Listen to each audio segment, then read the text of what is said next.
आपण प्रकटीकरणाच्या पुस्तकाकडे जाऊ. फार पूर्वी हा विषय मी घेतला होता प्रकटीकरणाचा, पण त्यावेळेला रेकॉर्डिंगची काही साधनं आपल्याकडे नव्हते 14-15 वर्षापूर्वी. त्यामुळे थोडा काळ आपण तो घेतला, नंतर मग आपण तो विषय बदलला. पण आज बऱ्याच लोकांनी, आपल्याच नव्हे तर अनेक मंडळातल्या लोकांनी जे मला ओळखतात, त्यांनी मला विनंती केली की आम्हाला शिकवा प्रकटीकरणामधून. कारण प्रकटीकरण हे सगळ्या बायबलला कवर करतं. एकच पुस्तक, पण सगळ्या बायबलला, सगळ्या पवित्र शास्त्राला जुन्या करारापासून नव्या करारापर्यंत कवर करतं. प्रत्येक मुद्दा त्याच्यातल्या त्या प्रकटीकरणामध्ये आलेला आहे. आणि आजपासून आपण सुरुवात करू. अगदी मला तुम्हाला सांगू द्या, आज हे जे वचन मी तुम्हाला सांगणार आहे ते अनेक हजारो लोकांपर्यंत जातं. त्यामुळे मला अगदी तुमच्या लेवलला येऊन बोलता येणार नाही आणि एकदम हाय लेवलला जाऊन पण बोलता येणार नाही. पण त्यातल्या त्यात मधल्यामध्ये तुम्हालाही समजेल, त्यांनाही समजेल, अशा प्रकारे मी तुम्हाला प्रकटीकरण देण्याचा माझ्या परीनं प्रयत्न करतो. हालेलुया. गेल्या रविवारचं आपल्या विनोददादाचं वचन खूपच आशीर्वादित झालं. मला खूप आवडलं. माझी लेकरं तयार होत आहेत. आमेन. तुमच्यातून असे लोक उठावेत, तयार व्हावेत अशी माझी इच्छा आहे. तुमची इच्छा असेल तर तुम्हाला संधी आहे, दमावू नका. येऊया आपण प्रथम प्रकटीकरण या पुस्तकाची ओळख करून घेऊ. वाचा बघू. प्रकटीकरण पहिला अध्याय 1 ते 8 आपण वाचू. पान नंबर 1483. योहानाला झालेले प्रकटीकरण. पान नंबर 1483. नीट वाचा. नीट वाचा. कोणाचं प्रकटीकरण आहे? येशू ख्रिस्ताचं प्रकटीकरण. सुरुवात काय आहे? येशू ख्रिस्ताचे प्रकटीकरण. कोण्या संदेष्टाचे नाही. आमेन. सगळ्या संदेष्टांना पाठवून झालं. त्यानंतर प्रभूनं आपलं एकुलत्या एका पुत्राला पाठवलं आणि तो पुत्र आता आपल्याला शेवटचा संदेश देत आहे. शेवट. म्हणून हे पुस्तक शेवटचं पुस्तक आहे. हालेलुया. आधी सगळी पुस्तकं लिहून झाली, सगळं ज्ञान देऊन झालं, संदेष्टांना पाठवून झालं, सर्व सांगून झालं. आता शेवटी एकच मार्ग राहिला. देवपुत्र स्वतः येऊन आपल्याला हे समजावून सांगत आहे. आमेन. आणि वाचा पुढे. येशू ख्रिस्ताचे प्रकटीकरण. येशू ख्रिस्ताचं प्रकटीकरण जे देवाने त्याला दिले. कोणी दिलं? देवानं त्याला दिलं. देवानं त्याला दिलं. पुत्राला दिलं. बापानं पुत्राला. देव बापानं पुत्राला दिलं. ते हे ज्या गोष्टी लवकर घडून येणे अवश्य आहे ते आपल्या दासांना दाखवण्याकरिता देवाने ते त्याला दिले. आमेन. हालेलुया. ज्या गोष्टी लवकर घडून येणं अवश्य आहे म्हणजे काय?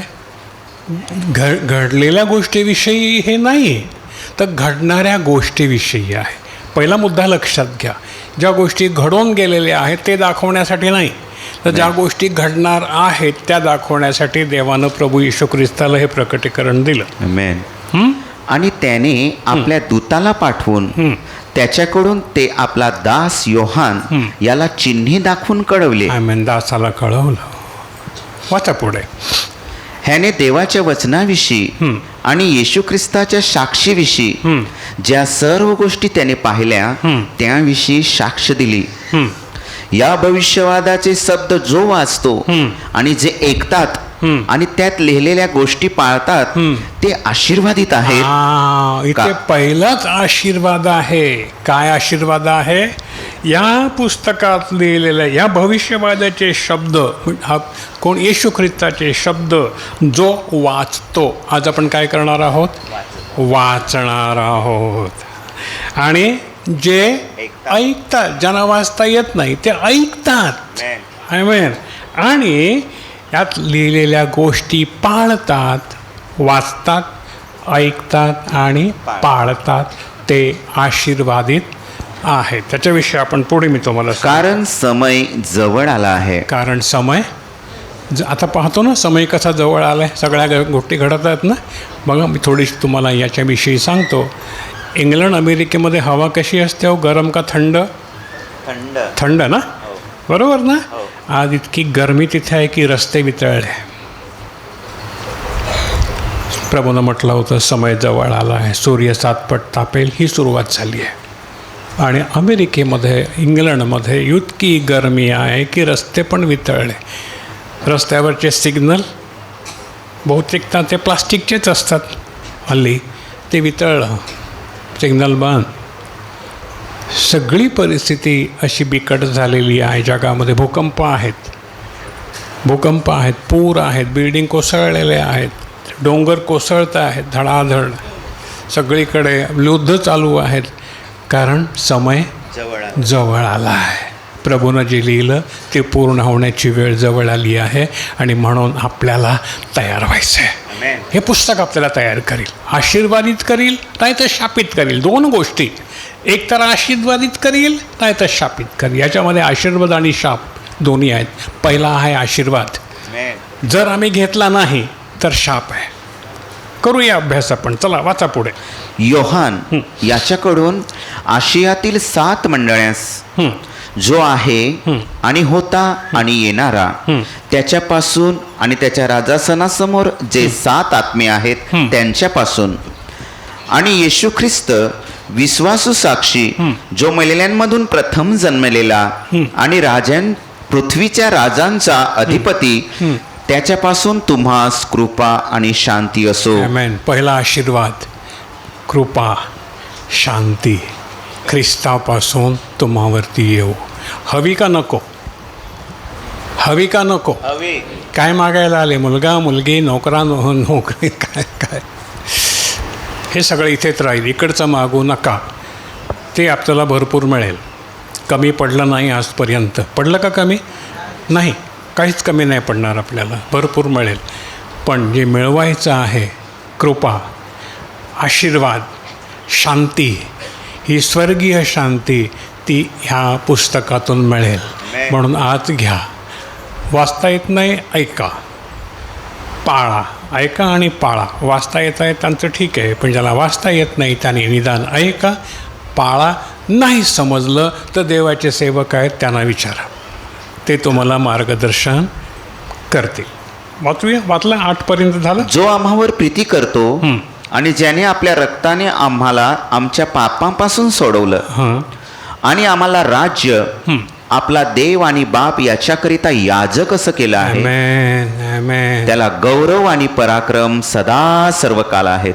आमेन, आमेन. आम्हाला त्यानं निवडलं आणि श्रीमंतीत नाही ठेवलं, पण बापासाठी याजक असं केलं. हालेलुया. हे आपलं पाचारण विसरायचं नाही. मी देवाचा याजक सेवक आहे. मी कोण आहे? देवाचा सेवक आहे. कशासाठी आलो आहे? देवाची सेवा आत्म्यानं आणि खरेपणानं करण्यासाठी इथे आलो आहे. आमेन. कारण अशाच सेवकांना देवबाप शोधित आहे. आपण सापडावं की नाही? झालं? वाचलं 8पर्यंत? नाही. चला. पहा, तो ढगांसहित येतो आणि प्रत्येक डोळा त्याला पाहिल. प्रत्येक डोळा पाहिल. आपण पाहिलं का? नाही. पण जर आम्ही वाचू, पाळू, आम्ही त्याला प्रत्यक्ष पाहू. आणि ज्यांनी त्याला भोषकले तेही पाहतील. तेही पाहतील. आमेन. आणि पृथ्वीवरील सर्व वंश त्याच्यामुळे ऊर बळवून घेतील. पृथ्वीवरील सर्व वंश आज जे आता छळ करीत आहेत, ते काय करतील? देवाच्या लोकांचा छळ करीत आहेत, ते काय करतील? छाती बढवतील. हाय हाय, आम्हाला हाय हाय, आम्ही त्याला ओळखलं नाही, आम्ही त्याला ओळखलं नाही. माझ्यापर्यंत सुवार्ता आली होती, देवाचे संदेश ते माझ्याकडे, देवाचे लोक, पवित्र जन माझ्याकडे आले होते, पण मी त्यांना तुच्छ मानलं. मी त्यांना जेलमध्ये टाकलं, मी त्यांना मारहाण केली, मी त्यांची मंदिरं तोडली. हाय हाय. शेवटी काय आहे त्यांना? हाय हाय. ही देवाची हाय हाय त्यांच्यापासून जाणार नाही. करू देत ते काय करतात ते.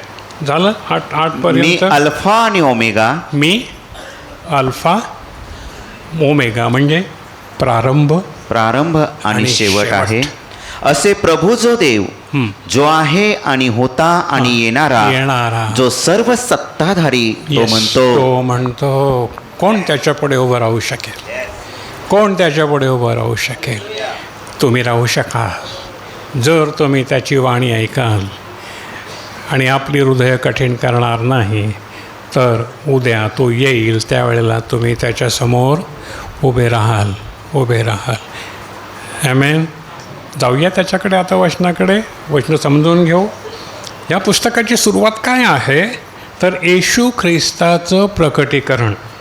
म्हणजे प्रारंभी जो शब्द होता, शब्ददेव होता, ज्याच्याद्वारे सारं विश्व ब्रह्मांड निर्माण झालं. जे दिसतं असं काहीच त्याच्याशिवाय निर्माण झालेलं नाही.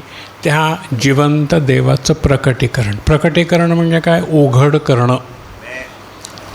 हालेलुया. एक बॉक्स आहे, डबा आहे, त्याच्यामध्ये काय आहे तुम्हाला दिसतं का? नाही. काय करावं लागेल? उघडावं लागेल. हे प्रकटीकरण, उघडणं. आज हे प्रभू आपल्यासमोर उघडून ठेवित आहे. हे माझ्याने पूर्ण होईल की नाही मला माहीत नाही, कारण आमच्याकडे आम्ही जेव्हा हे घेतलं तेव्हा हे पूर्ण करायला मला 2 वर्ष लागली. तेवढं काय मी राहीन का मला माहीत नाही, पण जेवढं लवकरात लवकर आपल्याला आटोपता येईल तेवढं मी आटोपण्याचा प्रयत्न करीन. तुम्ही नीट मनामध्ये समजून घ्या. नाही समजलं तर विचारा. बघा, काय ज्यानं सारं विश्व निर्माण केलं त्या जिवंत देवाचं प्रकटीकरण. प्रकटीकरण म्हणजे प्रकट करणं, उघड करणं, गुप्त गोष्टी दाखवून देणं. हालेलुया. प्रकट करणं म्हणजे उघड करणं आणि गुप्त गोष्टी दाखवून देणं. नव्या करारामध्ये हा शब्द 18 वेळा आला आहे. प्रकटीकरण हा शब्द नव्या करारामध्ये 18 वेळा आलेला आहे. आपण बघूया का सगळ्या 18 वेळेला? आपण जाणार नाही, मी काही तुम्हाला उदाहरणं देतो. लूक 2:32 बघा. लवकर जाऊया आपण. लूक 2:32. लुकाचं पुस्तक 2 अध्याय 32 वचन, पान नंबर 1222.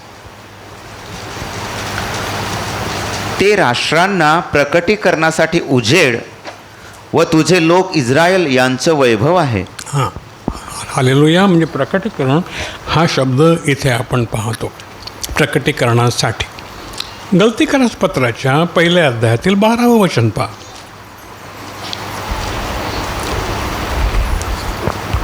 गलतीकरस पत्र 1 अध्याय 12 वचन, पान नंबर 1407. पान नंबर 1407. कारण ते मला माणसापासून मिळालं नाही आणि ते मला कोणी शिकवलेही नाही, तर येशू ख्रिस्ताच्या प्रकटीकरणानं ते मला प्राप्त झालं. मला माणसापासून मिळालं नाही. कोण म्हणतोय हे? पौल म्हणतो. मला माणसापासून मिळालं नाही, तर मला येशू ख्रिस्ताच्या प्रकटीकरणापासून प्राप्त झालं. कारण प्रभू येशू ख्रिस्तानं स्वतः त्याला अनेक गोष्टी प्रकट केल्या. कारण पौल हा प्रभू येशूच्या शिष्यांमधला नव्हता. प्रभूचे शिष्य प्रभूच्या पायाशी बसून शिकले, पण ते भाग्य पौलाला मिळालं नव्हतं. पण जे भाग्य जे शिष्यांना मिळालं नाही, ते भाग्य येशू ख्रिस्तानं स्वतः पौलाला प्रकट करून दिलेलं आहे. आणि सगळ्यात जास्त काम पौलाचं आपल्याला दिसून येतं. आमेन. हालेलुया. अशा रीतीनं नव्या करारामध्ये 18 वेळा हा शब्द आपल्याला पाहायला मिळेल. आज मी फक्त 2च उदाहरणं तुम्हाला दिली, जास्त नको, कारण आपल्याला होणार नाही. याच वचनामध्ये आपण पाहतो 1 अध्यायातलं 1 वचन, ते हे ज्या गोष्टी लवकर घडून येणं अवश्य आहे त्या आपल्या दासांना दाखवण्यासाठी देवानं त्याला दिलं. ज्या गोष्टी लवकर घडून यायला हव्या आहेत त्या आपल्या दासांना दाखवण्यासाठी. कारण एके ठिकाणी प्रभूचं वचन असं आहे की मी जे काही करतो ते माझ्या दासांना दाखवल्याशिवाय करीत नाही. मी सांगितल्याशिवाय, माझ्या दासांना सांगितल्याशिवाय करीत नाही. म्हणून इथे आपल्याला ते म्हटलेलं आहे. म्हणून हे पुस्तक घडून गेलेल्या गोष्टीविषयी नाही, तर लवकरच होणाऱ्या घटनाविषयी आपल्याला सावध करतं. आलं लक्षात? होणार ज्या आता घटना घडणार आहेत त्या घटनेविषयी ते आपल्याला सावध करतं. आता प्रकटीकरणाचा लेखक कोण आहे? कोणी लिहिलं? योहान. तुम्हाला माहिती आहे सगळ्यांना, नाही का? प्रकटीकरण, प्रभूचा प्रिय शिष्य योहान हाच या पुस्तकाचा लिहिणारा आहे. हे नव्या करारामधील अथवा प्रभूच्या बायबलमधील जुन्या आणि नव्या करारामधील शेवटचं पुस्तक आहे. शेवट. सुरुवातीला प्रभूनं संदेश पाठवून माणसांना सगळं ज्ञान दिलं, असं करा, असं करू नका. लोकांनी नाही ऐकलं. आणि आता अगदी शेवटचा वेळ आला असताना प्रभूनं येशू ख्रिस्त जो आपला प्रिय पुत्र, संदेष्टांपेक्षा सर्वात मोठा, त्याच्यासारखा कोणी नाही, कोणी झाला नाही, कोणी होणार नाही, अशा प्रभू येशू ख्रिस्ताला, पुत्राला पाठवून हे प्रकटीकरण आपल्यासाठी दिलेलं आहे. आपल्या आयुष्याच्या शेवटच्या दिवसामध्ये पात्मा नावाच्या बेटावरती योहान होता. शेवटच्या दिवसामध्ये म्हातारा झालेला. पात्मा नावाचं बेट म्हणजे समुद्र, चारी बाजूला समुद्र आणि मध्ये जागा. त्याला काय म्हणतात? बेट, आयलंड. त्याच्यावरती योहान होता. एकही माणूस तिथे नव्हता. मग योहानाला खायला कोण देत असेल? प्रश्न पडतो ना. एकही माणूस तिथे नव्हता. बोलायला कोणी नाही. पशु असतील, पक्षी असतील, पण योहान खात काय असेल? कधी विचार केला का? मी विचार केला तेव्हा मला दिसून आलं की कावळासुद्धा त्याला अन्न पुरवायला समर्थ होता की नाही? कोणाला पुरवलं? मोठ्यानं सांगा.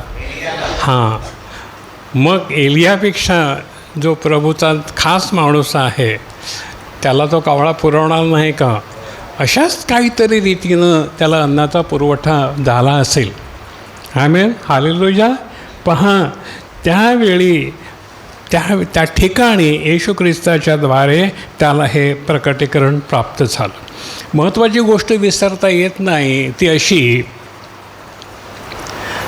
की योहानानं शुभवर्तमान लिहिलं, पण शुभवर्तमान लिहिण्याची शैली म्हणजे प्रकार आणि प्रकटीकरण लिहिण्याची प्रकार हा वेगळा आहे.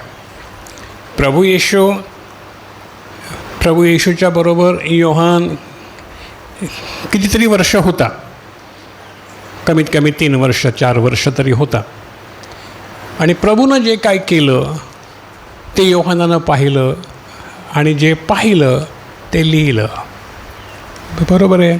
त्याला म्हणतात योहानाचं शुभवर्तमान.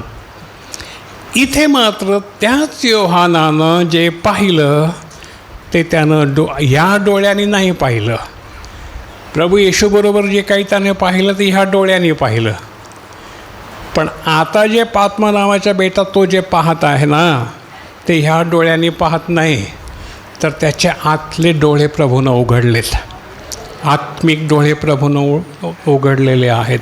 आणि ज्या गोष्टी घडून येणार आहेत त्या गोष्टी ह्या डोळ्यांनी पाहता येत नाहीत, परंतु आत्म्याच्या डोळ्यांनी त्या पाहता येतात. प्रभूनं त्याचे डोळे उघडलेले आहेत.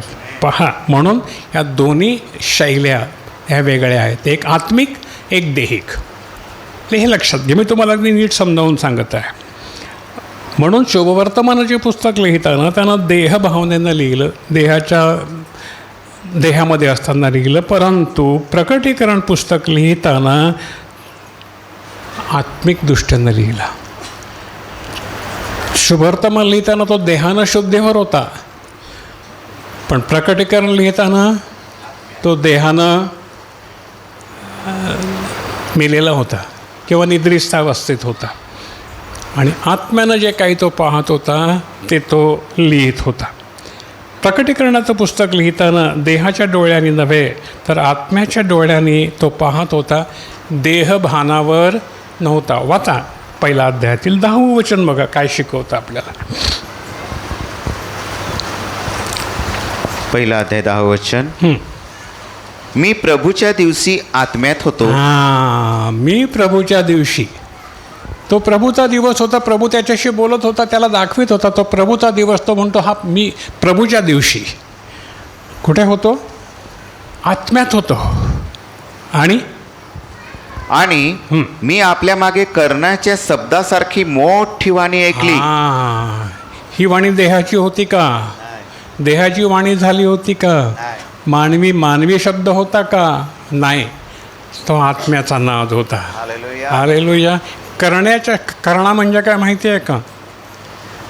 नाही माहिती? नीट सांगू तुम्हाला.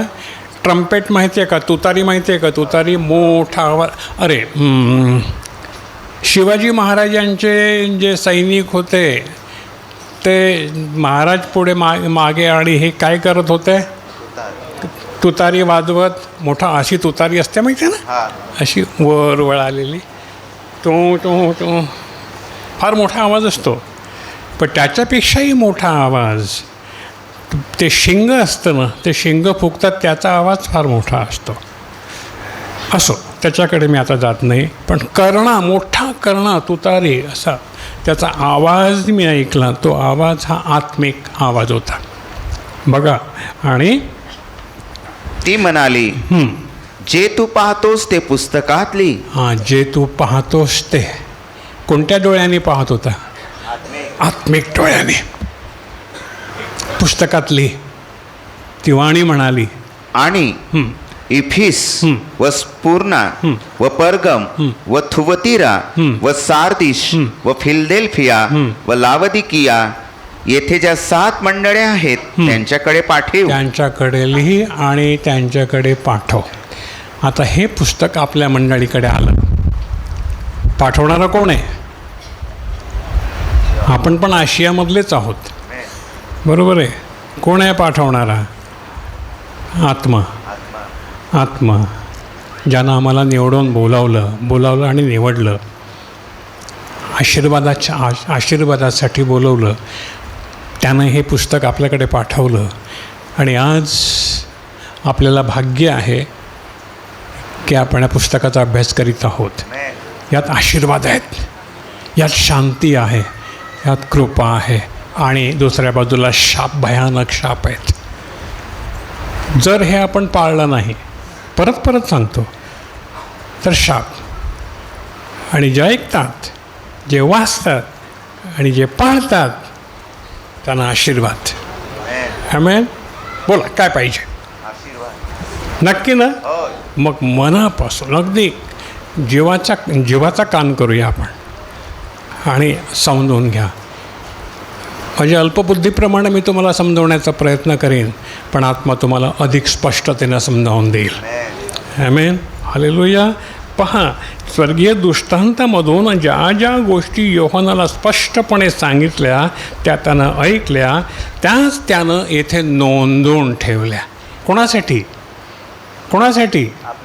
हा मोठा बोला, माझ्यासाठी. योहानानं माझ्यासाठी लिहिलं. पित्यानं माझ्या पुत्राला पाठवलं आणि शेवटचं संदेश मला दिला. याच्या पुढे संदेश नाही. हा शेवटचा संदेश आहे. आमेन. हालेलुया. याच्या पुढे आता संदेश नाही. आता न्याय होण्याची प्रतीक्षा राहिली आहे. त्याच्या आधी आम्हाला हे पाळायचं आहे. त्यामुळे त्याची स्वतःची निरीक्षण शैली इथे दिसत नाही, तर तो त्या दिव्य दर्शनानं इतका व्याकुळ झाला आहे. ते दर्शन ज्या योहानानं पाहिलं, त्या दिव्य पुरुषाचं, ख्रिस्ताचं, त्यानं तो इतका व्याकुळ झाला आहे की त्याला काही सुचतच नाही. मी काय करू? मी कुठे आहे?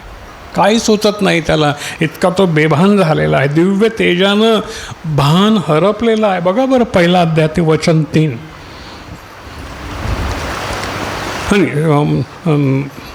पहिला अध्याय 12 ते 17. 12 वचन. तेव्हा जी वाणी माझ्याशी बोलत होती, नीट ऐका, ती पाहायला मी मागे वळलो. जी वाणी, आवाज कुठे होता? मागे होता. ती पाहायला तो मागे वळला. आणि मागे वळल्यावर मी सोन्याच्या 7 दिवटण्या पाहिल्या. काय पाहिलं? सोन्याच्या 7 दिवटण्या. दिवटण्या म्हणजे काय? समया. बरोबर आहे. 7 फाटे आहेत त्याला. एक वरती, इकडे 3, इकडे 3 आणि मध्ये 1. ही समयी तर पाहिले नसेल तर मला सांगा, मी तुम्हाला चित्र दाखवेन त्याचं. 7 समया पाहिल्या, सोन्याच्या 7 समया. 7 शब्द इथे अनेक वेळा तुम्हाला पाहायला मिळेल आणि त्याचं प्रकटीकरण मी तुम्हाला देईन. 7 समया पाहिल्या. पुढे आणि त्या 7 दिवटण्यांच्या मध्यभागी मनुष्याच्या पुत्रासारखा पायघोळ वस्त्र घातलेला आणि उरावर सोन्याचा पट्टा वेढलेला असा एक कोणी पाहिला. आमेन, आमेन. त्या 7 समयांच्या मध्यभागी कोण होता? मनुष्याच्या पुत्रासारखा. प्रभू येशू ख्रिस्त. हालेलुया. कोण होता? प्रभू येशू. प्रभू येशू. 7 समया, 7 मंडळ्या. 7 समया काय दर्शवित आहात? 7 मंडळ्या. आणि त्याच्या मध्यभागी कोण आहे? या मंडळीच्या मध्यभागी कोण आहे? कसा आहे? Hallelujah, hallelujah. तो आता बालक नाही, त्याला बघायला आमच्या वसईचे लोक नाशिकला जातात. बाळ येशू. अरे तो बाळ नाही रे बाबा, बाळ नाही. कसा आहे तो बघा, आता कसा आहे तो बघा. थरथर कापा आणि त्याच्या पाया पडा. त्या बाळाला बघायला तिकडे नाशिकला जाऊ नका, तो बाळ नाही आहे. तो तेजपुंज आहे. आणि उरावर सोन्याचा पट्टा वेढलेला. उरावर, छातीवर सोन्याचा पट्टा वेढलेला असा कोणी एक पाहिला. असा कोणी एक पाहिला. त्याचे डोके आणि केस ही बर्फासारख्या पांढऱ्या लोकरीसारखी पांढरी होती. कसा आहे प्रभू आज? त्याचे डोक्याचे केस कसे आहेत? पांढरे, बर्फासारखे पांढरे. दाढी पांढरी, मी पाहिलंय. पापण्या पांढऱ्या, शुभ्र. आणि वाच पुढे. आणि त्याचे डोळे अग्नीच्या ज्वालेसारखे होते. माझा प्रभू, तुमचा प्रभू, तुमचा देव कसा आहे बघा. हालेलुया. बघायचं आहे त्याला, बघू शकाल. मी पाहिलाय, तुम्ही पाहू शकाल. यश. आणि त्याचे पाय भट्टीत जड जळणाऱ्या उजळ पितळेसारखे होते. आमेन. कसे होते पाय? भट्टीत जळजळणाऱ्या उजळ पितळेसारखे होते पाय. आणि त्याची वाणी पुष्कळ जलांच्या ध्वनीसारखी होती. त्याची वाणी कशी होती? पुष्कळ जलांच्या ध्वनीसारखी. प्रारंभी शब्द होता, जलांवर तो ध्वनी तळपत होता. हालेलुया. तो आद्य ध्वनी, त्याच्याविषयी मी तुम्हाला सांगितलेला आहेच. त्याचा आवाज कसा होता? तुम्ही धबधबा पाहिला आहे कधी? धबधबा वरून पडतो तेव्हा त्याच्या खाली जाऊन बसला शांतपणे, तर आवाज कसा येतो? हो, नाही का? प्रचंड मोठा आवाज, तशी त्याची ध्वनी होता. किंवा समुद्राच्या किनारी जाऊन कधी बसलात, मोठ्या लाटा उसळतात, तेव्हा त्याचा आवाज कसा असतो? बहुत जला, बहुत जल. जल म्हणजे पाणी, बहुत जल, उसंबळणारी जल. आणि त्याचा जो आवाज होतो तशी त्याची त्या वाणी आहे. पाण्याचा आणि त्या वाणीचा संबंध आहे. पाणी म्हणजे आत्मा. हालेलुया. पहा, वाचा पुढे. आणि त्याच्या उजव्या हातात 7 तारे होते. त्याच्या उजव्या हातात 7 तारे होते. काय आहे ते तारे? मंडळ्या. 7 समया, 7 तारे, ह्या मंडळ्या. आमेन. हालेलुया. पहा, 7 तारे होते.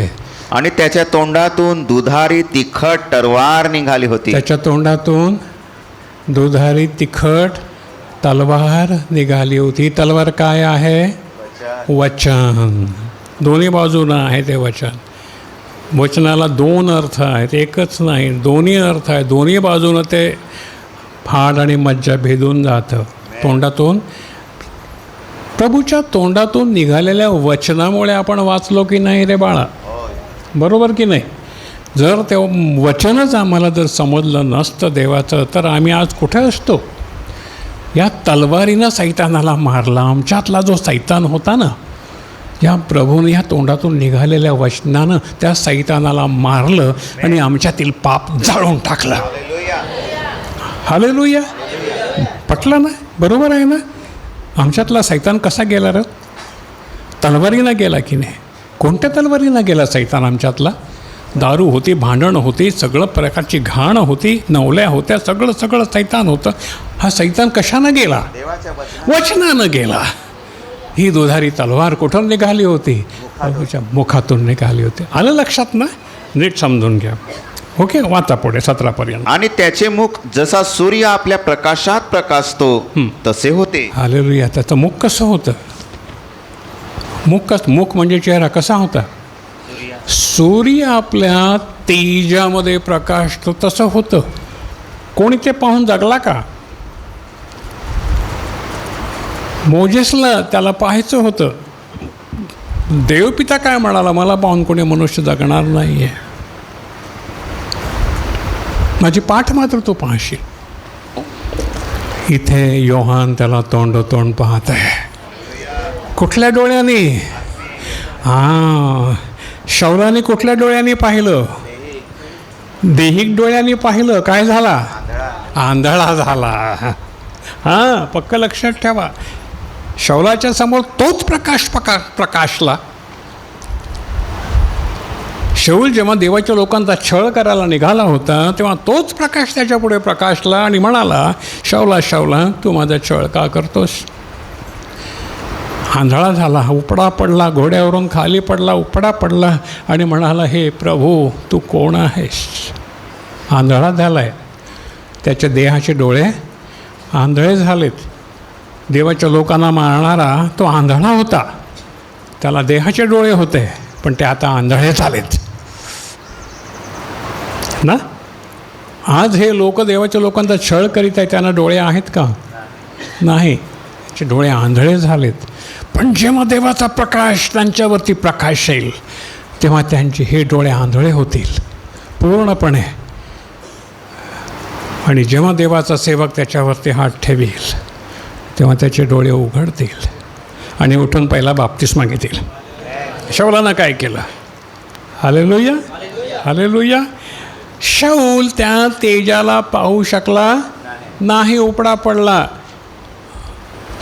योहान पाहू शकला. कोणत्या डोळ्याने?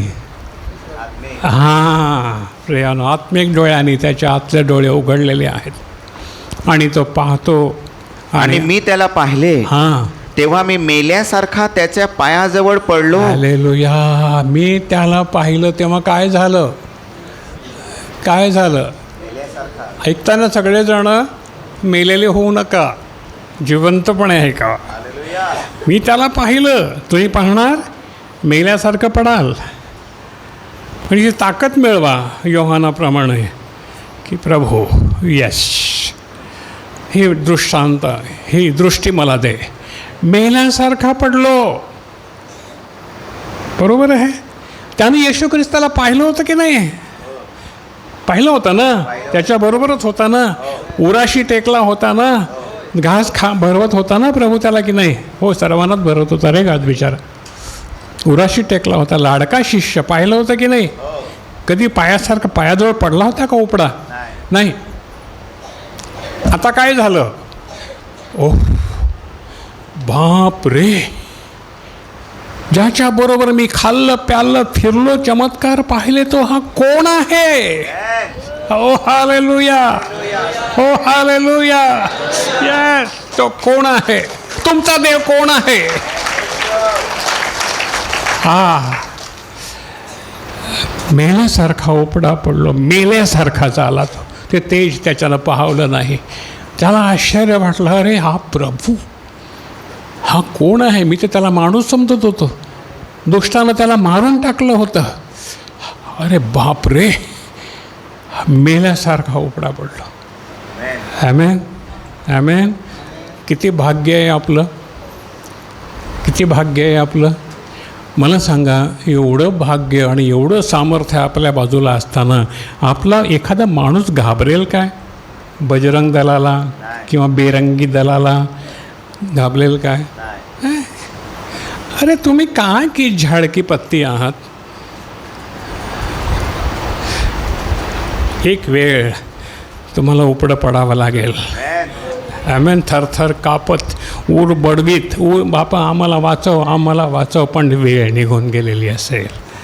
आमेन. हालेलुया. वाच पुढे. मग त्याने आपला उजवा हात माझ्यावर ठेवून मला म्हटले, त्या ख्रिस्तानं, त्या तेजानं, त्या हजार सूर्याच्या प्रकाशानं आपला उजवा हात त्याच्यावर ठेवून म्हटले, काय म्हटलं? भिवू नको. भिवू नको. जो पहिला जो पहिला व जो शेवटला जो शेवटला आणि जो जिवंत हां तो मी आहे. आमेन.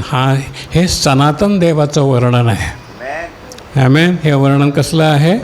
सनातन. पहिला, अनादि अनंत तो सनातन, तो मी आहे.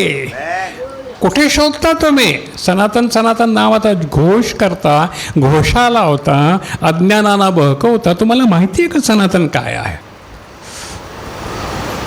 ना? आणि मी मेलो होतो तरी पहा, हां. मी सदा सर्व काल जिवंत आहे. हालेलुया. कुठलं शस्त्र मला मारू शकेल? पाणी मला बुडवू शकत नाही, आग मला जाळू शकत नाही, शस्त्र मला छेदू शकत नाही. तुम्ही माझा देह माराल, पण मी सदा सर्व काळ जिवंत आहे. मी मेलो होतो तरी मी सदा सर्व काळ जिवंत आहे. आपण ओळख करून घेत आहोत आपल्या देवाची. आमेन. ज्याची आपण भक्ती करतो. दर रविवारी लांबून लांबून येतो आणि जमतो. आपण ज्याची भक्ती करतो त्याची ओळख आपण करून घेतो. इथे आपल्याला त्याची खरी ओळख मिळते. माझा प्रभू कोण आहे? आमेन. त्याची शक्ती किती अपार आहे. आजपासून आपण ते पुढे पाहणार आहोत. आणि मृत लोकाच्या व मरणाच्या किल्ल्या माझ्यापाशी आहेत. आमेन. मरणाच्या किल्ल्या. अरे मरणा तुझी नांगी कोठे? अरे मरणा तुझा जय कोठे? माझ्या प्रभूनं मरण विजयामध्ये गिळून टाकलेलं आहे. हालेलुया. आम्हाला मरणाचं भय नाही, म्हणून आम्ही कुठल्याही रंगबेरंग्याला भीत नाही. हालेलुया. भेटतो का बेरंग्याला आपण? नाही, कारण त्यांचे दिवस थोडे आहेत. हालेलुया. बेरंग्याला आम्ही भीत नाही, कारण मरणाची किल्ली त्याच्या हातात आहे. हालेलुया. त्याने मरणाला जिंकलं आहे प्रियानो, म्हणून आम्हाला भीती नाही. ते कितीही आदळापट करोत, कितीही चर्च तोडवत, पण इथे हे जे मंदिर आहे ते कोण तोडील? आमचा देव हा मंदिरात राहणारा नाही आहे, तो भक्तांच्या हृदयात राहणारा आहे. इथून त्याला कोण बाहेर काढेल? कोण? हालेलुया. कोण बाहेर काढेल? तुम्ही हिंदू असा, ख्रिश्चन असा, मुसलमान असा, कोणीही असा माणूस मात्र आहात ना. तुम्हाला माणसाला ज्यानं निर्माण केले त्याची गरज आहे. मला धर्माची गरज नाही आहे. तुम्हाला ज्यानं निर्माण केलं आहे त्याची तुम्हाला गरज आहे, मला गरज आहे. आणि ती आमची गरज येशूमध्ये पूर्ण होते. दुसऱ्या कशातच पूर्ण नाही झाली. झाली का रे बाळांनो? नाही ना. नाही. नारळ फोडले सगळीकडे, गुडघे टेकले सगळीकडे, हार घातले सगळीकडे, काय काय काय नाही केलं, काय काय नाही केलं. दिसला दर्गा घातला लोटांगण, घालीन लोटांगण. जिकडे जिकडे दगड दिसला घालीन लोटांगण वंदीनं चरण. अरे कोणाचं रे? कुठे लोटांगण घालताय? थकलो ना आम्ही लोटांगण घालून घालून. आमचंच लोटांगण झालं सगळं. हालेलुया. हालेलुया. आज तो जाज्वल्य तेज, ज्याचे आम्ही वाटेकरी आहोत, त्या तेजाचे आम्ही पुत्र आहोत. तो अधिकार आम्हाला प्रभूनं दिला, त्यामुळे आम्हाला मरणाची भीती नाही. वाचा 17पर्यंत. यास्तव ज्या गोष्टी तू पाहिल्या आणि ज्या आहेत आणि यानंतर ज्या होणार आहेत त्या लिही. ज्या तू पाहिल्या, ज्या आहेत आणि ज्या होणार आहेत. भूतकाळ, वर्तमानकाळ, भविष्यकाळ ज्याच्या हातामध्ये आहे तो सर्वशक्तिमान परमेश्वर सनातन देव आमचा पिता आहे. हालेलुया. हालेलुया. पहा पुढे झालं 12पर्यंत. म्हणून शुभवर्तमान लिहिणारा योहान देहबुद्धीने लिहित आहे. शुभवर्तमान लिहिणारा, माझं लक्ष द्या, शुभवर्तमान लिहिणारा देहबुद्धीनं लिहित होता, बरोबर आहे. पण प्रकटीकरण लिहिणारा तोच योहान देहबुद्धीनं लिहित नव्हता. त्याची देहबुद्धी नष्ट झाली होती. आमेन. आणि माझी प्रार्थना आहे की आम्हा सर्वांची देहबुद्धी नष्ट व्हावी, आत्म्याचे डोळे उघडावे आणि ते तेज आम्ही पाहावं. बदलून जाऊ, पूर्णपणे बदलून जाऊ. हेच आम्हाला व्हायचं आहे. हालेलुया. जे योहानाला प्रकटीकरण दिलं ते आम्हाला पाहायचं आहे. ते तेज, ते सामर्थ्य. प्रियानो, झटून प्रयत्न करा तर तो आम्हाला सापडेल. हालेलुया. झटून जो मला शोधतो त्याला मी सापडतो. पहा, लक्षात घ्या, तुम्ही सुशिक्षित आहात. बऱ्याच स्त्रियांना समजणार नाही आहे, त्यांना समजावून सांगा. आमेन. हे आता ह्या प्रकटीकरणाचे आत्मिक आशीर्वाद हा एक मुद्दा घेऊ. वचन, पहिल्या अध्यायातील 3रं वचन मी सांगितलं, आता जरा विस्तारानं सांगतो. पहिला अध्याय 3रं वचन. या भविष्यवादाचे शब्द जो वाचतो आणि जे ऐकतात आणि त्यात लिहिलेल्या गोष्टी पाळतात ते आशीर्वादित आहेत. आशीर्वाद, कारण समय जवळ आला आहे. समय जवळ आला आहे. समय जवळ आला आहे. छळ, निंदा भरपूर लिहिलेली प्रभूनं हे होईल ते होत आहे. म्हणून समय जवळ आला आहे. भिवू नका, प्रभू जवळ आला आहे. जसा समय जवळ आला आहे तसा प्रभूही जवळ आला आहे. कालच्यापेक्षा आज प्रभू आमच्या अधिक जवळ आहे. अनुभव घ्यायची कमी आहे. पाहाल तर दिसेल, डोळे उघडाल आतले तर दिसेल. पहा, साक्षात सृष्टीचा निर्माण करत्याने हे आशीर्वाद दिला आहे. ते धन्य, काय म्हटलेलं आहे, जे पाळतात, ऐकतात, वाचतात ते धन्य. धन्य कोणत्या अर्थानं धन्य? हे वाचलं, ऐकलं, पाळलं म्हणजे चांगला नवरा मिळेल का? हॅलो, हा देहाचा आशीर्वाद झाला. त्याच्यापेक्षा अनेक पटीनं मोठा आशीर्वाद, सार्वकालिक जीवन, मरण नाही, हा महत्त्वाचा आशीर्वाद आहे. नवरा मिळाला, बायको मिळाली, नोकरी मिळाली, धंदा मिळाला, कर्ज गेलं, आजार गेला, तो धन्य नाही म्हणत प्रभू. या 12 शिष्यांना ह्यातलं काहीच नाही मिळालं रे. मिळालं का? नाही. ते धन्य की नाही? कुठल्या अर्थानं? आत्मिक अर्थानं, स्वर्गीय अर्थानं ते धन्य. आता त्यांना दुःख नाही, आता त्यांना संकट नाही. बायको केली चांगली आहे, उद्या बघवणार नाही एवढी कुरूप होईल. काल फार बेद दिसत होती, पण आज तोंडाकडे बघावं तर नाही का, वय वाढलं का काय राहतं का सौंदर्य? नाही ना. मग नवरा म्हणतो, अरे काल तर फार बेस दिसत होती, आज एकदम अशी कशी दिसते? सौंदर्य राहील? नवरा काल बेस होता, फार फार गोड बोलं, आज बोलतो का? नाही. राहतं का काही? नाही. मुलं आपण फार प्रेमाला वाढवतो, मोठी होतात, मग काय? आई बापांना लाथा घालतात की नाही? ऐकतात का? नाही. काहीच राहत नाही. हे आशीर्वाद प्रभू नको, प्रभू देत नाही आहे. ते धन्य, सार्वकालिक धन्य. त्यांचे आशीर्वाद हे भौतिक नाहीत, त्यांचे आशीर्वाद आत्मिक आहेत. धन्य नाही का?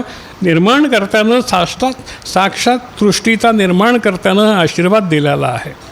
पहा, धन्य या शब्दाचा अर्थ परत मी तुम्हाला सांगतो, काय आपण समजावा.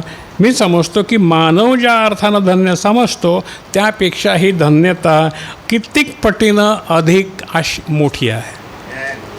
मानवाची धन्यता, शारीरिक धन्यता नष्ट होईल, ही धन्यता कधीही नष्ट होत नाही. या पुस्तकातील सूचना जो पाळील त्याला भरभरून सुख आणि शांती प्राप्त होईलच. इहलोकी कृपा आणि परलोकी आशीर्वाद. आमेन, हालेलुया. कारण मागच्या पिढ्यांपेक्षा या पुस्तकाची आज अधिक गरज आहे. मागच्या पिढ्यांना एवढी गरज नसेल, कारण आता शेवटचा काळ जवळ आला आहे, म्हणून आम्हाला या पुस्तकाची अधिक गरज आहे. 2 दिवसापूर्वीच प्रभूनं मला प्रकट करून सांगितलं की जा, प्रकटीकरण परत एकदा सुरुवात कर. मी दिलेले आशीर्वाद माझ्या लोकांपर्यंत पोचू दे. त्या आशीर्वादापासून कशाला वंचित राहावे? त्या आशीर्वादापासून कशाला दूर राहावे? त्यांनाही ते आशीर्वाद समजावून सांग. जे घेतील ते घेतील, जे नाही घेणार ते नाही घेणार, जे घेतील ते माझ्यापर्यंत पोचतील, नाही घेणार त्यांच्यासाठी जागा ठेवलेलीच आहे. म्हणून आज या पुस्तकाची, वचनाची आपल्याला अधिक गरज आहे, कारण याच काळात या घटना आता घडू लागतील. प्रकटीकरणामधील अभिवादन हा एक मुद्दा तुम्ही लिहून घ्या. हे अभिवादन कसं आहे बघा, नोट करून घ्या किंवा नाही केलं तरी चालेल. हा व्हिडिओ तुमच्यापर्यंत कायमचा राहील, तुम्ही तुमच्या मुलांना यातून शिकवू शकाल. अभिवादन काय आहे? अभिवादन जो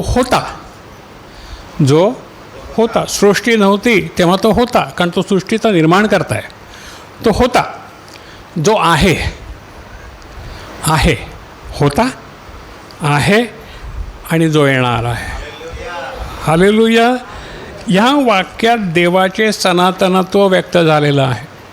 देवाचं सनातनत्व, सनातन देव कसा आहे? जो होता, जो आहे आणि जो येणार आहे.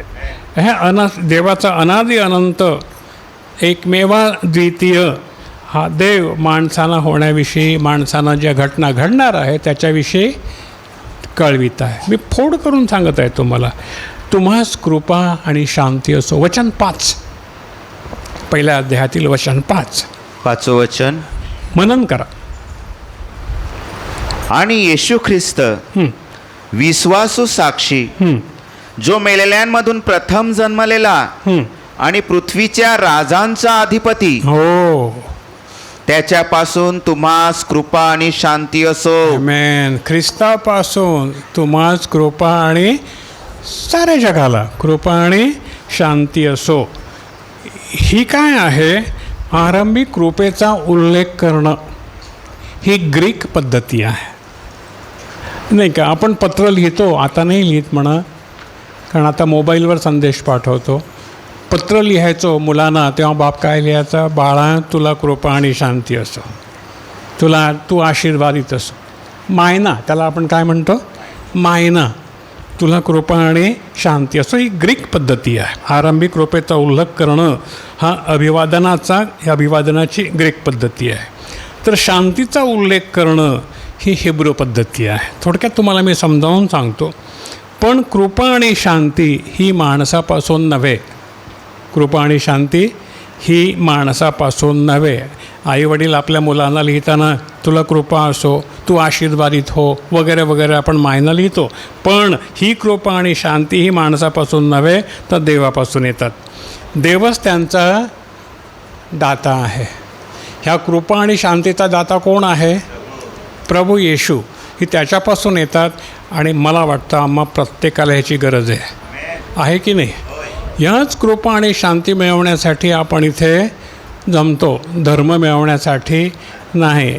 हा जो धर्म आहे ना, तुमच्याकडे कोणी आहे का धर्म नावाचा? आहे? अरे बापरे, नको रे बाबा, आम्हाला धर्म हे धर्म कोणी असेल तर मला माफ करा रे बाबा. आम्हाला धर्म नको, आम्हाला कृपा आणि शांती, सनातन देवाची कृपा आणि शांती आम्हाला हवी आहे. त्या बजरंग्यांना जाऊन सांगा, आम्हाला तुमचा धर्म नको रे बाबा. आमचा ख्रिश्चन धर्म तुम्हीच घ्या, आम्हाला नको. आमचा हिंदू धर्म तुम्हीच घ्या, मुसलमान धर्म तुम्हीच घ्या आणि एका डब्यात घाला आणि पेटवा. आम्हाला त्याच्याशी काही घेणं देणं नाही. आम्हाला सनातन देव हवा आहे. हालेलुया. त्याची कृपा आणि शांती आम्हाला हवी आहे.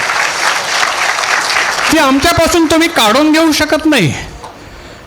ती ताकद कोणालाच नाही आहे.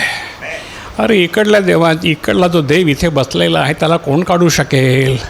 देवळातला काढू शकाल? चोरी? अरे ते तुम्हाला माहिती आहे का? मी आता सांगतो तुम्हाला. थांबा. काय मोठ्या गाजावाजा करून रामाचं मंदिर बांधलं नाही का रे अयोध्येला? ती मोठी ती बिचारी मशीद पाडली. तिनं काय खाल्लं होतं कोणाचं मला माहीत नाही, पाडली. ढोल कुठले? कशासाठी? हिंदू हिंदू हिंदू हिंदू हिंदू हिंदू हिंदू हिंदू हिंदू हिंदू. थोडंसं विषयांतर करतो. गीतेमध्ये हिंदू हा शब्द कुठेच नाही आहे. शास्त्रपुराणामध्ये हिंदू हा शब्द कुठेच नाही. काय रे मनोज, आहे का कुठे? कुठेच नाही. हा आला कुठून? हिंदू हा आला कुठून? कुठेच नाही. असो, तर त्या हिंदूंनी मोठ्या श्रद्धेनं मंदिर बांधलं रामाचं, माहिती आहे ना, फार मोठा गाजावाजा केला, हो की नाही?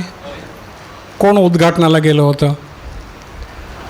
थोडंसं राजकीय ह्याच्यावरती येतो, कारण हे घडलेलं आहे आपल्या डोळ्यासमोर, आपण काहीतरी त्याच्यातून घेऊ. आपले मोदी परमप्रिय परमपूज्य अमानवीय ज्यांच्याविषयी म्हणतात, अमानवीय म्हणजे माणसापासून जन्माला नाही असा, अमानवीय दैवी अवतार, महामहिम मोदीजी, जी लावायचं पुढे, नुसतंच मोदी नाही म्हणायचं. काय आलं लक्षात ना? हां, काय लावायचं? मोदीजी. उद्घाटनाला गेले होते आणि मोदीजींपेक्षा ज्यांचा दर्जा मोठा आहे ती राष्ट्रपतीबाई, काय नाव? मुर्मू. हां, हो की नाही? तिला आमंत्रण नव्हतं, कारण ती आदिवासी आहे. तो ब्राह्मणांचा देव म्हणून त्या ब्राह्मणाला आमंत्रण होतं, पण मुर्मूला आमंत्रण नव्हतं, राष्ट्रपती असून देखील. काय म्हणायचं याला? दुर्दशा? असू दे, कुठली दशा असायची ती असू दे, त्याच्याशी आपल्याला काही घेणं देणं नाही. पण त्या रामाच्या मंदिरामध्ये त्या मूर्तीच्या पुढे दान लोक टाकायचे, सोनं बिनं भरपूर होतं रे. चोरलं, कारण चोराला माहिती आहे की इथे राम नाहीच आहे, नाही तर कसं चोरलं असतं? चोरलं. आणि काही लोक पकडले, ज्याच्यावरती जे प्रमुख होते ना त्या भंडारावरती, ते पकडले. आयबा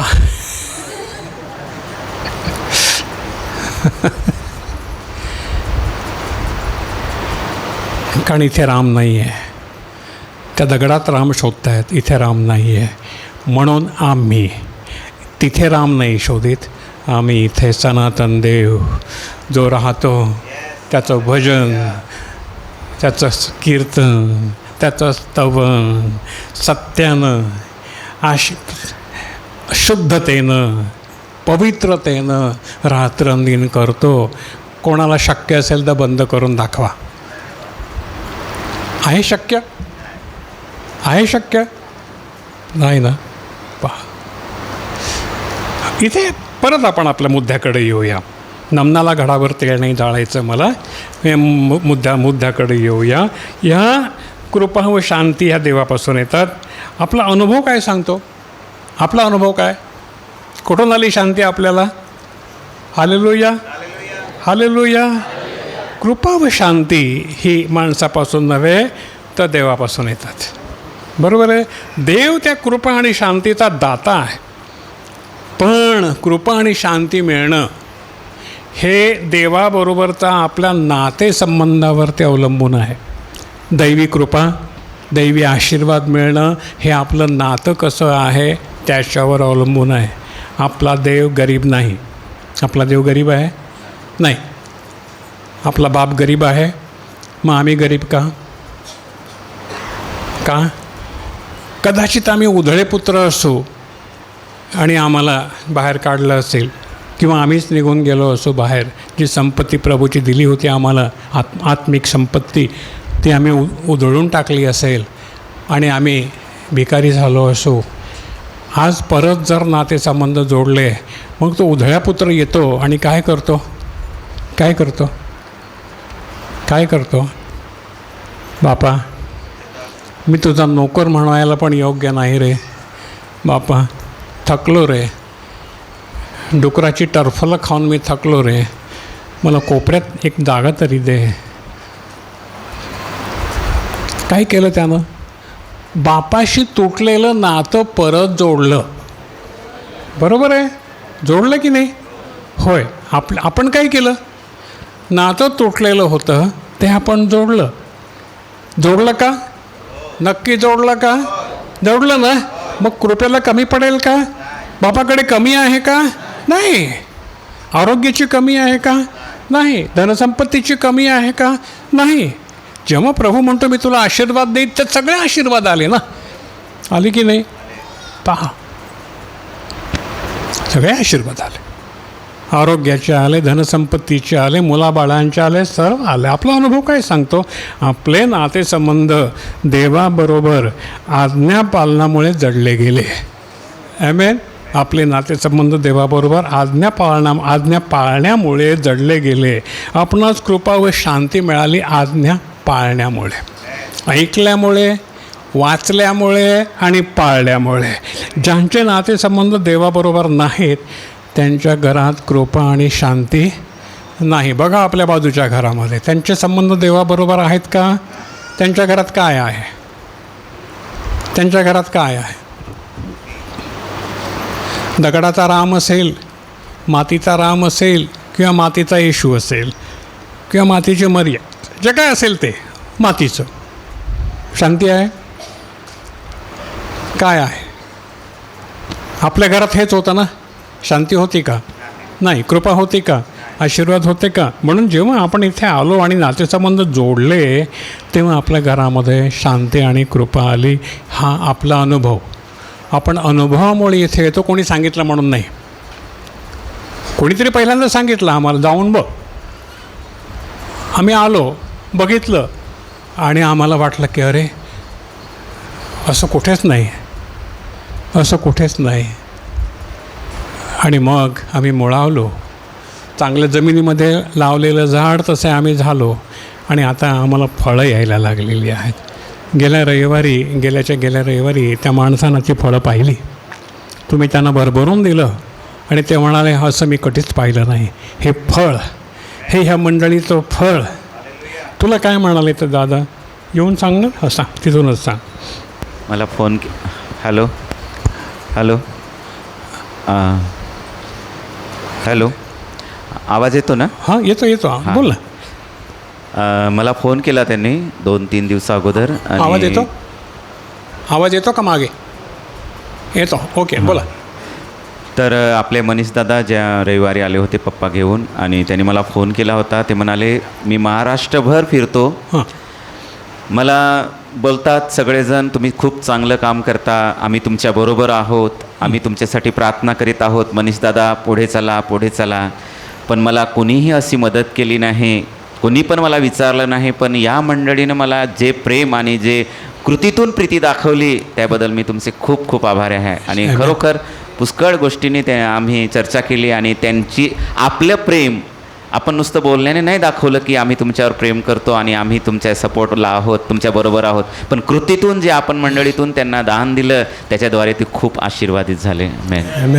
हे फळ, ही आत्म्याची फळं जी तुमच्याकडे आहेत आणि तुम्ही दाखवता, आम्ही आत्मिक लोक आहोत, आम्हाला धर्माशी काही घेणं देणं नाही आहे, आम्हाला देवाला फळं द्यायची आहेत, आत्मिक फळं द्यायची आहेत, आणि तुम्ही ती देता आणि तुमची वाहवा सगळीकडे होते. सगळ्या महाराष्ट्रभर तुमची वाहवा होते. ॲमेन. असंच पुढे चाला, असंच पुढे चाला. तो स्वतःसाठी जगतो तो काय जगतो, पण जो दुसऱ्यासाठी प्राण देतो त्याच्यामध्ये ख्रिस्त राहतो. हालेलुया.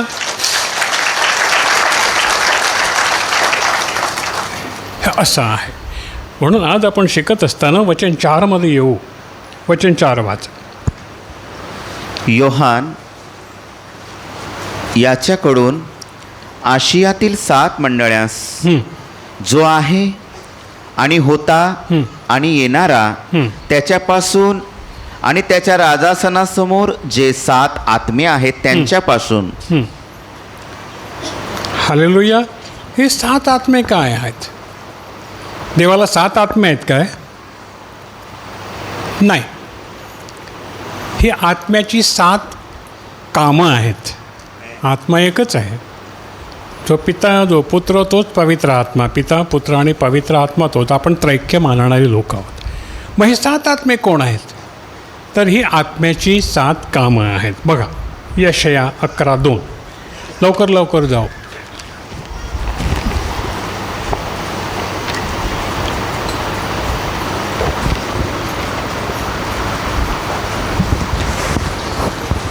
यशयाचं पुस्तक 11वा अध्याय 2रं वचन, पान नंबर 845.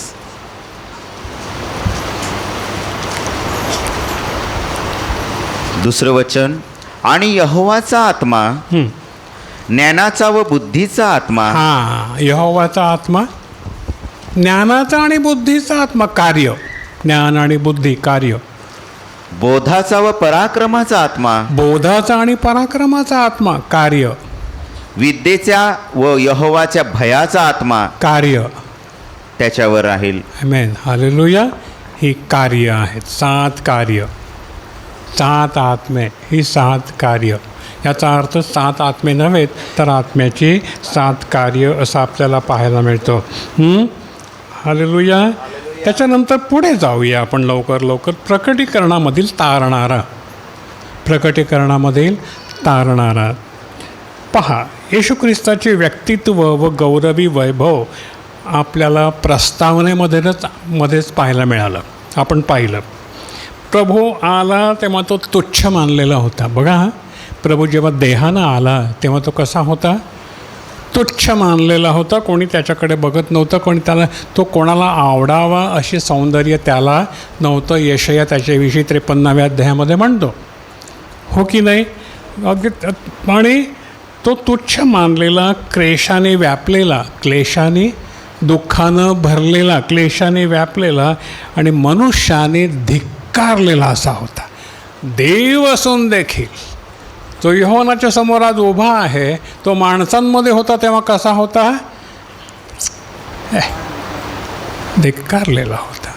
यशया वाचा 53:3 लवकर. माणसामध्ये होता तेव्हा तो तुच्छ मानलेला होता, त्याला कोणी मानलं नाही. पण जो योहानाला प्रकटीकरण देतो त्यावेळेला योहान मेल्यासारखा उपडा पडतो. यशया 53:3 पान नंबर 889. तो धिक्कारलेला व मनुष्याने टाकलेला, हां, दुःखाचा पुरुष व दुखण्याची ओळख असलेला होता. येस. जगामध्ये एवढे देव म्हटलेले आहेत, त्यांना कोणाला दुखण्याची ओळख आहे का? कोणीतरी दुखणी बरी केली का? हो, मला सांगा, एक तरी देव दाखवा रे बाबा, ह्याने दुखणी बरी केली. फिरला गावोगाव, लोकांना बरं करीत, आंधळ्यांचे डोळे उघडीत, लंगड्यांना पाय देत, मेलेल्यांना जिवंत करीत. हां, कोणी आहे? नाही ना, कोणी नाही. एकटाच आहे जो आजही आहे आणि तो तेजपुंज आहे. त्याला सर्व शक्ती आणि अधिकार आहे. तो सनातन पिता आहे. आमेन, हालेलुया.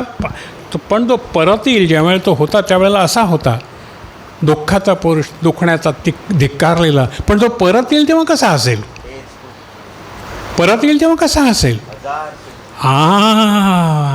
आम्ही त्या ख्रिस्ताकडे पाहणार आहोत.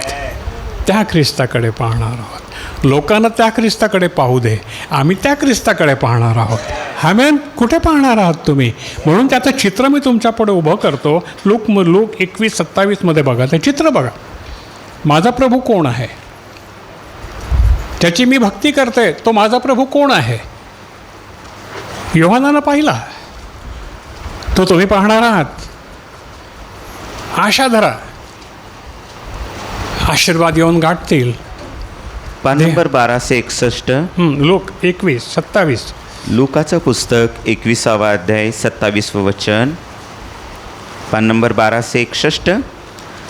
आणि तेव्हा ते मनुष्याच्या पुत्राला सामर्थ्याने व मोठ्या गौरवाने ढगात येताना पाहतील. आमेन. हे सगळे जे त्याचा द्वेष करतात आजपर्यंत, पहिल्यापासून येशू ख्रिस्ताच्या येण्यापासून, पहिलं येणं, जन्मापासून जे त्याचा द्वेष करीत आले आजपर्यंत आणि येणाऱ्या पिढ्यापर्यंत, जे द्वेष करतील, जे मानणार नाहीत, ते काय करतील? ते त्याला ढगावरती मोठ्या सामर्थ्यानं येताना पाहतील. तेव्हा ते आपल्या छात्या पेटून घेतील. तुम्ही काय कराल? तुम्ही छात्या पेटाल? हाय मला हाय असं कराल? काय कराल? प्रभू, आम्ही तुझी वाट पाहिली, बस आम्ही सफल झालो. हालेलुया.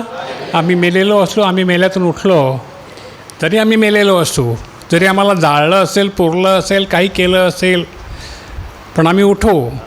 तो उठवेल, आम्हाला उठवेल. आमची आशा आहे तेव्हा आम्ही त्याला पाहू. यश हे उरबडवून घेतील, आम्ही हर्ष करू.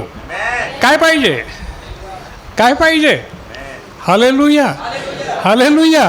काय पाहिजे? आज दुःख चालेल, सर्वकालिक दुःख नको. आज दुःख चालेल, आज मरण चालेल. ख्रिस्तानं मरण भोगलं, पण आज कसं आहे? हो, आम्ही तसेच होणार आहोत. ते शरीर आम्हाला मिळणार आहे जे ख्रिस्तानं आम्हाला दाखवलं आहे. कोणतं पाहिजे?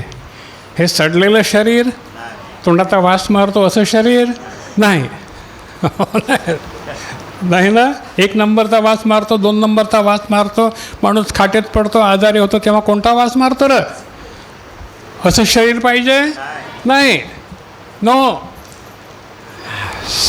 योहानानं जो ख्रिस्त पाहिला ते शरीर, ते शरीर, हा तेजपुंज शरीर, प्रकाशित शरीर, ते तुमचं आहे. हे कसंही असू दे, उद्याचं ते तुमचं आहे. आज पाया घालायचा आहे, पुढचं तो करील. आमेन, हालेलुया. पवित्र शास्त्रातील इतर कोणत्याही पुस्तकापेक्षा प्रकटीकरणाच्या पुस्तकामध्ये भव्य आणि वैभवानं सादर केलेलं देवाचं ख्रिस्ताचं स्वरूप आपल्याला पाहायला मिळतं. जर प्रभूला जर दैवी स्वभावानं पाहायचं म्हटलं तर प्रकटीकरणातच पाहता येतं. प्रभूला जर खऱ्या अर्थानं खऱ्या रूपानं पाहायचं असेल तर प्रकटीकरणच आपल्याला ते दाखवतं की प्रभू कसा आहे, कसा आहे. काल कसा होता, आज कसा आहे, ते प्रकटीकरण आपल्याला दाखवतं. आज प्रभू क्रुसावर नाही आहे, बाळ नाही आहे. आज प्रभू वैभव्यानं भरलेला आहे. जो योहानानं पाहिला तोच तुमच्यापुढे उभा राहणार आहे. जो पौलानं पाहिला, पौल देहाच्या डोळ्यानं पाहू शकला नाही, योहान आत्म्याच्या डोळ्यानं पाहू शकला. आमेन, हालेलुया. प्रभूला धन्यवाद देऊ. वचन 5, 5, 6 आणि 7 काय आपल्याला शिकवतं बघा हे वचन. 5 वचन. आणि येशू ख्रिस्त विश्वासू साक्षी. विश्वासू साक्षी, खोटं बोलणार नाही. प्रत्येक साक्ष जी प्रभूनं दिली स्वर्गातली आपल्याला सांगितली ती खरी साक्ष आहे. मी येतो तुमच्यासाठी जागा तयार करायला जातो, मी येतो, खरी साक्ष. यश, आमच्यासाठी घर आहे. आज आमचं घर इथेही मोडलेलं असू दे. आमेन. घरकुल नाही आलं तरी चालेल, माझा प्रभू माझ्यासाठी घरकुल बांधित आहे. हालेलुया. हे घरकुल नको पाण्याने वाहून जाईल, नाही का? हालेलुया. घरकुलातले पैसे तुम्हाला मिळतील, त्यातला वाटा आणखीन कोणीतरी खाल्लेला असेल, तिथे नाही मिळत. तुम्ही आज जे पेरता ना, तिथे घरकुल तुमचं बांधण्यासाठी पेरताय. हालेलुया. तुम्हाला माहिती आहे, तुम्ही जे दान दिलं किंवा जे काही तुम्ही करता ते तुमचं घरकुलासाठी लाकडं पुरवत आहे. हां, त्यानं तुमची लाकडं तिथे विकत घेतली जात आहेत. ती लाकडं ही लाकडं नाही आहेत, ती साध्या भाषेत तुम्हाला समजावं म्हणून बोलतो. तिथे दगड विटा सिमेंट सगळं, त्याने तुम्ही जी सत्कर्म करता ना, त्याने दगड विटा तिथे येत आहेत. कोणाचा दृष्टांत दाखवला होता की तिथे प्रभू तो म्हणतो, हे बघ, हे तुझ्या घरासाठी हे सगळं सामान तू जमा केलं आहे, मी त्याने बांधणार आहे. सामान जमा करायचं आहे, आम्ही बांधणार आहे प्रभू. Hallelujah, hallelujah. काय काय सामान जमा करणार केलं का? हालेलुया. जे सत्कार्य तुम्ही करता, तुम्ही सामान जमा करता. आमेन. देवाचे सेवक जे देवाची सेवा करीत आहेत ना, ते सत्कर्म आहेत. आजाऱ्यांकडे तुम्ही जाता, आजाऱ्यांची भेट घेता, घराघरात जाता, प्रार्थना करता, आजाऱ्यांना मदत करता, त्यांना उचलून हॉस्पिटलला नेता. ते सामान तुम्ही जमा करता ते घर बांधण्यासाठी. इकडे तुमचं घर बांधलं जाणार नाही आहे. हालेलुया. पण जे तुम्ही कराल, जो तुम्ही दशमांश देता, ते काय करता तुम्ही? काय करता? त्याच्यावरून तुमचं ठरेल तुमचं घर कसं असेल. झोपडी असेल, दशमांश बुडवला असेल तर काय मिळेल आपल्याला? सत्कर्म केले नसेल तर काय मिळेल? नाही का, माझ्या मुलाच्या लग्नामध्ये मी 10 कोटी खर्च केले, पण तिथे माझं काय जमलेलं आहे? हॅलो, मला कुठलं घर मिळेल? तेच पैसे मी गोरगरिबांच्या दुःखासाठी हॉस्पिटलसाठी लावले नाही का, तर माझं घर तिथे बांधलं जाईल. साधी गोष्ट मी तुम्हाला सांगतो आहे, पहा. होय, हे पेरणं, जे पेराल ते त्यालाच पेरणं हा शब्द म्हटलेला आहे. आपण पेरलं का रे बाळानं, का नाही? काय पेरलं? रातं का? रातं तुमच्यात काय रातं म्हणतात का नाही माहीत नाही मला. जाडा का बारका, हलका का भारी? जे पेराल ते ओके. आमेन. म्हणून आज म्हटलेला दिवस आहे. योहानानं छळ सहन केला, पेत्रानं पौलानं छळ सहन केला, आणि आज ते मुकुट घेऊन बसलेले आहेत. Hallelujah, hallelujah. मरणापर्यंत विश्वासू राहिले. आज त्यांना काय मिळालेलं आहे? जीवनाचा मुकुट घेऊन बसलेले आहेत. हालेलुया. पहा, दुर्लक्ष करू नका. हे तावून सुलाखून घेतलेलं आहे आणि मी अनुभवलेला आहे. विश्वासू साक्षी. वाच पुढे. जो मेलेल्यांमधून प्रथम जन्मलेला आणि पृथ्वीच्या राजांचा अधिपती, हालेलुया, त्याच्यापासून तुम्हास कृपा आणि शांती असो. हालेलुया. काय म्हटलेलं आहे पहा, वचन 5, 6 आणि 7 झालं. जो आम्हावर प्रीती करतो हां. आणि ज्याने आपल्या रक्ताने आम्हाला आमच्या पापांपासून सोडवले. जो आम्हाला प्रीती करतो, पहिली गोष्ट. ज्याने आपल्या रक्तानं आम्हाला पापापासून सोडवलं, दुसरी गोष्ट. आणि आम्हाला राज्य, हां आपला देव आणि बाप याच्याकरिता याजक असं केलं. हां. त्याला गौरव आणि पराक्रम सदा सर्वकाल आहेत. बघा, प्रभूनं आम्हासाठी काय केलेलं आहे. आणि जर हे आम्हाला समजत नाही किंवा मी तुम्हाला समजवून देत नाही, काही उपयोग नाही प्रियानो. म्हणून हे समजवून घ्या. पहिला मुद्दा काय आहे? विश्वसनीय साक्षी. मला वाटतं आपलं जास्त मोठा होईल व्हिडिओ, नाही का? थांबूया इथे, पुढच्या वेळेसाठी मी ते ठेवतो. पहिला मुद्दा आहे विश्वसनीय साक्षी. आपण तो घेऊ पुढे. मी इथे थांबवतो. प्रियानो, प्रार्थना करा. हा विषय जरा कठीण आहे, पण तुम्ही समजून घ्याल मला आशा आहे. पुढे पुढे तुम्हाला खूप आनंद मिळत जाईल.